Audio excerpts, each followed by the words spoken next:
differences between the Fijians and the Samoans and the people from New Guinea and the Aborigines. And it's just because of the breeding and the genes, different traits become dominant. So I believe in microevolution. But what you do not see is something that is half dog and half cat. You do not see crossing happening between the types. That doesn't happen. And the Bible says God made each one after their kind. We would say species. You'll have great diversity among the species, but the species do not cross. In the fossil record, there is no evidence of the transitional forms between species. Horseshoe crabs are still horseshoe crabs. And this is what they see in the fossil record as well. So there are missing links. The transitional forms between the different creatures are still missing. You know, you've seen the textbooks where they've got the monkey walking on his knuckles, and then slowly he starts to walk a little more on his feet, and he gets more and more erect until you got Homo erectus, and the man is standing up, and he's got the normal gait. And they show all these things in the illustration of the books. But you know, the creatures, the fossil evidence in the transition between the monkey and the man does not exist. You will have an expedition working in Africa. They are being funded by a university or some private supporter or some deep pocket, and they are digging, looking for evidence of human evolution. And if they don't produce something, their funding dries up. They are extremely motivated to find something. And so when they find any kind of ancient gorilla bone, orangutan bone, they will get epoxy in an artist. They become very creative, and they say, well, you know, there's a little difference here in the skull shape. We think this was a transition. And they start to patch it together. They call it what they want. They say, we found the missing link. They haven't.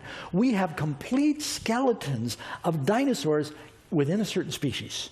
Many of the dinosaurs, complete skeletons. There is no complete skeleton. If man has been around for the millions of years that they tell us, then how come we can't find one complete skeleton? We just find these little pieces and a lot of imagination, and they create it. It's just not there, friends. Well, some say, well, because there's similarity among species, and there are certain similarities among species, that means that they all evolved from a common source.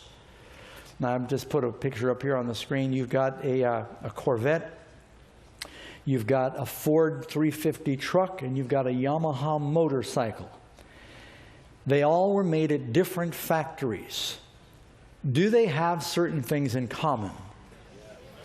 Well, let's think about it. Do they all have like rubber tires? Or at least some derivative of that? Do they all have internal combustion systems? Unless one of them is electronic, and that would be a shame. Do they all have electrical like lighting systems? Do they have an exhaust system? Got an intake system? They've got a lubrication system. They've got an accelerator. Do they have braking systems? Why do they have all these things in common? Obviously, that pickup truck was once a Corvette that came from the motorcycle that originated with a roller skate.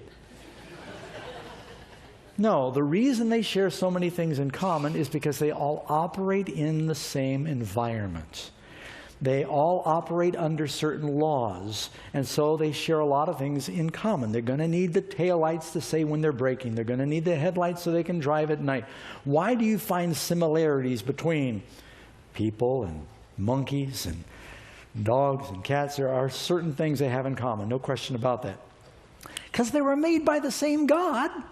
We said, I think I'll make one with a little difference this way. And, you know, I'd like to add this. This creature, I'll make it different, but some similarities I like. I'm going to add that and this and make this. And they all live in the same environment.